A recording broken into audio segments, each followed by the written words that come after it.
Студеното време дојде, а со него дојдоа настинките, високата температура, грип од болните грла и сите оние здравствени проблеми што ги мачат нашите деца. Како родители секогаш здравието на нашите најмили е на прво место. За да видиме како да се справиме со овие диагнози, како полесно да го поминеме периодот на настинки, дојдовме да разговараме со доктор Вангел Тодоров.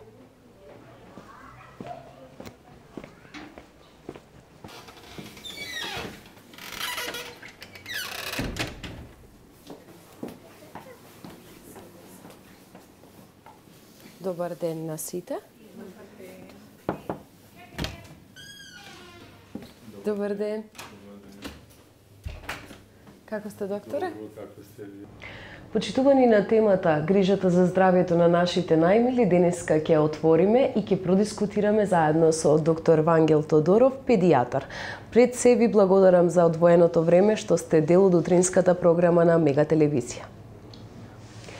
Кажете ми за почеток, во овој период од годината со кои најчести заболувања кај младата популација се соочувате како педијатри? Значи, во овој период од годината најчести инфекции се акутните респираторни инфекции и евентуално по некоја гастроинтестинална инфекција има, меѓутоа повеќе од 50% од јавените пациенти, дечиња кои што доаѓаат на преглед, се со респираторни инфекции. Би сакал малку да појаснам што во всушност значи инфекција. Инфекција значи продор на микроорганизми во човечкиот организам. После продорот на тие микроорганизми, кои може да бидат вируси, бактерии, габички, настанува една реакција, една борба меѓу микроорганизмот и макроорганизмот, тоест човекот. Микроорганизмите, бактериите, вирусите, како што реков, лачат своји токсини, лачат ензими, лачат белковини, протеини, со кои што го напаѓаат човечкиот организам. Меѓутоа, и макроорганизмот, односно човекот, односно детето, на свој начин си имаат одбранбен механизам. Постои таа борба во која што можеби ќе биде победник бактеријата, микроорганизмот, што е многу страшно и што можеби да заврши летално. Постои во поголемиот број на случаеви човечкиот организам, макроорганизмот се изборува со бактеријата, и трет случај е кога микроорганизмите остануваат како паразити во човечкиот организам и обстојуваат во заедница, сапрофитна заедница со организмот на човекот. Со развојот на медицината, со развојот на хигиенските услови во нашата држава, се подобруваат и се смалуваат ваквите фатални случаи. Втора работа е, значи, покрај хигиената, втора работа е антибиотиците кои што мора во одредени случаи да се применат, и трета работа е имунизацијата во борбата против инфекциите. Овој период од годината, како што ми го поставите прашањето, додека децата беа на распуст, додека децата не одеа во градинка, па имавме празници, новогодишни, божични празници, беше помирно кај нас, немавме многу пациенти, меѓутоа, одма после почнување на школската година, после завршување на празниците, после завршување на распустот, енормно се зголеми бројот на ново инфицирани деца, значи контакто едни со други. Зошто овој период од годината е погоден, така да речем, за развојот на овие инфекции, вируси, бактерии? Значи, докажано е дека вирусните инфекции се развиваат во ладно. При ладни временски услови, тие се размножуваат вирусите, организмот станува помалку отпорен И продорот на вируси преку слузницата на носната слузница, преку грлото, е многу полесен при ладни временски услови, при ниски температури. И според претходно искажаното, нели, со почетокот на учебната, на второто полугодие од учебната година, дека бројот се зголемува, значи ли тоа дека школските деца како популација на таа возраст се побројни за разлика од оние помалечките, бидејќи вашата амбуланта тука третира дечиња од 0 до 14? До 18 години. Да, до 18 години има деца кои не сакат да си одат, али углавном најголемиот број се бебина до 6 години, бебина и деца со предшколска возраст. Не, најповеќе имаме испод 6 години. Значи, сега сакав баш да ви кажам дека во ова последната недела имаме неколку многу мали бебина кои што имат пневмонија, воспаление на белите дробови, и кои што се примени хоспитализирани во болница и се лечат. Баш само денес 2 испративме. Имаме и тропо големки, ама не е кај возрастните, кај школските, немаме забележено таков случај. Ќе поставам, се извинувам, ќе поставам едно прашање во смисла на начинот на добивање на овие инфекции. Рековме дека ладното време е еден од предусловите за нивни развој. Меѓутоа, ако се земе во предвид дека децата кои што се на таа возраст, да речем до 6 години, тие дечиња се обично дома.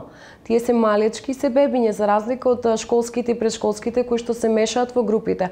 Кој е предусловот за да се добие таа инфекција? Значи ли тоа дека можеби родителите и грижата за своето дете можеме тука да ја наметнеме како момент за добивање на инфекцијата, или можеби едноставно самиот организам на детето е послаб, па родителот го внесол во домот и детето заболел? Значи, еден е факт ова што го велите вие, дека и самиот организам на детето не е ист кај секој дете, меѓутоа 90% од децата посетуваат јасли и градинки. Второ, има родители кои што не можат да напуштат работата. Работат и едни и други родител работи и принудени се да ги носат во градинка. Во градинка ќе го однесат, кашла, не кашла, ќе го остават градинка и тука настанува ланецо на другото, затворен круг. Затворен круг на проширување на инфекциите. Така да не знам дали има излез од тоа. Не знам да ви кажам дали има излез, затоа што едните и другите се во право, али мислам дека не треба, болно дете не треба да се носи во градинка. Нашите градинки не да не се убави, убави се, само не е убаво она што го прават родителите од оправдани и од неоправдани причини, ги носат во градинка затоа што нема на кој да ги остават, али после тоа затоа се пренесува инфекцијата на друго, па другото на трето и едноставно има развој на самата инфекција. Има развој на инфекциите. Моментално само да додадам дека изолиравме 3 деца досега и со грип. Значи има почеток на грип. 3 деца не се ништо многу, меѓутоа е изолиран, микробиолошки е изолиран, со брис од нос и докажен е инфлуенца тип А. Многу мал број е, не значи дека е тоа некоја епидемија, ништо не е. Како ќе се одвија понатаму, не знаеме. Така, денес немавме таков. Минатата недела имаме 3 изолирани случаи. Така, кога станува збор за ваквиот тип на инфекции, на вирусни заболувања, како родителите, кои се симптомите кои што треба да бидат алармот кај родителот за детето да биде донесено, бидејќи често ние како родители знаеме, ајде малку подкашлува, ќе свариме чајче, или евентуално ако кренало температура, првично гледаме дома тоа да го средиме со некои сирупи, антипиретици како што се викаат.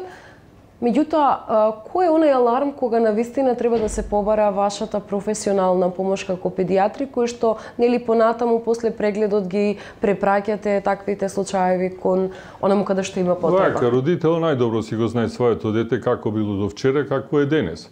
Ако нас носето течи малку, некоја субфебрилна температура, нема ноќни кашлици, не се поти. Значи, тоа не е за да трча за еден ден, два, не треба ни да го носи на лекар.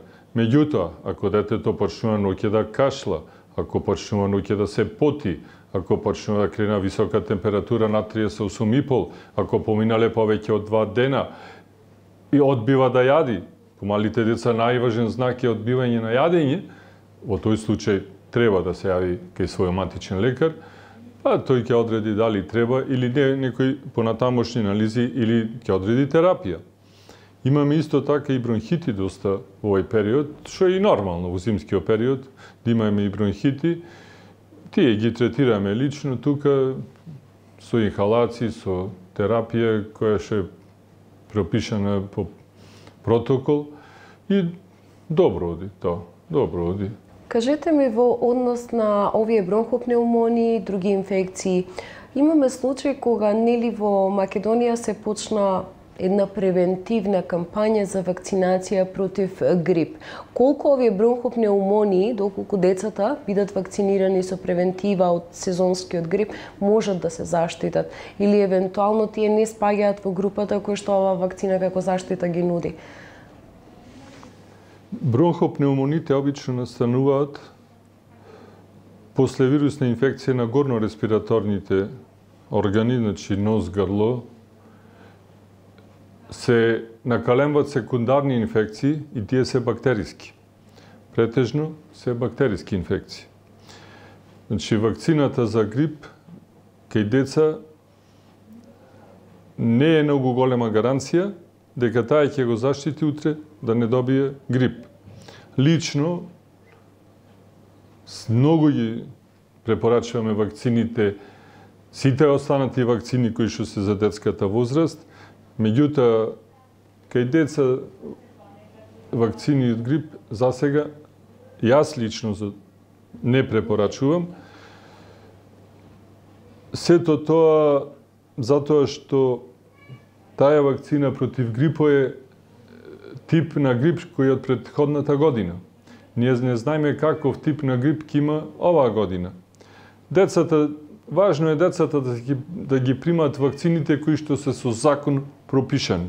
Според календарот за имунизација. Според календарот за имунизација. Значи, тоа не е најважно. Другите инфекции, ако накалеми грип, ако се инфицира со грип, ние си ја тераме работата по протокол, ќе прима, ако е ептем тежок случај, ќе си прима тамифлу, ќе си прима сите тие работи кои што треба. Немојте да испадна дека јас сум против вакцинациите, јас апсолутно сум за вакцинирање се. Меѓутоа, кај многу малите деца сега да и вакцинираме од грип, спрема мене не. Кога сме кај календарот за имунизација, од 1 јануари, претпоставувам минатата година или оваа година, ако не грешам, се воведе вакцината против стрептокока. Многу е мал интересот за вакцинирање. Пнеумокок. Така, меѓутоа е често заболување, посебно кај децата кои што посетуваат градинки, училишта, таа често се пренесува. Кажете ми го вашето мислење конкретно, сметате ли дека таа вакцина би требало да се прими, бидејќи не е во календарот за имунизација, многу од родителите не се информирани дека постои, кои се деца може да ја прима таа вакцина? Може секој дете да прими и апсолутно треба да ја прими, затоа што на Запад сегде е таа применета, стрептокок, пнеумокок е тоа ствар истото. Бидејќи таа е најчеста инфекција кај децата, стрептококните инфекции се најчести пнеумокок, не знам дали е обавезна или не е со закон. Не сум обавестен, бидејќи не работиме со вакцини ние овде, меѓутоа пожелно да ја прими. Јас сум затоа што на времето е набавуваа од странство, па си ја примаја тука децата. Добро да ја прими вакцина. Покрај овие моментални сезонски заболувања, така да ги наречам, сте имали ли некоја така несвојствена, чудна диагноза на која што се сеќавате дека некој од децата ја имало и да се најдете во момент во смисла, ајде што треба сега да се направи? Сте имали ли таков случај во ова долгогодишно искуство, бидејќи не за џабе важите еден за недобрите педиатри во Битола, каде што несомнено можам да споменам дека најмалку 3000 пациенти се лекуваат во оваа амбуланта тука. Уште 2+. Уште 2+, ми благодарам за тоа што ме поправивте.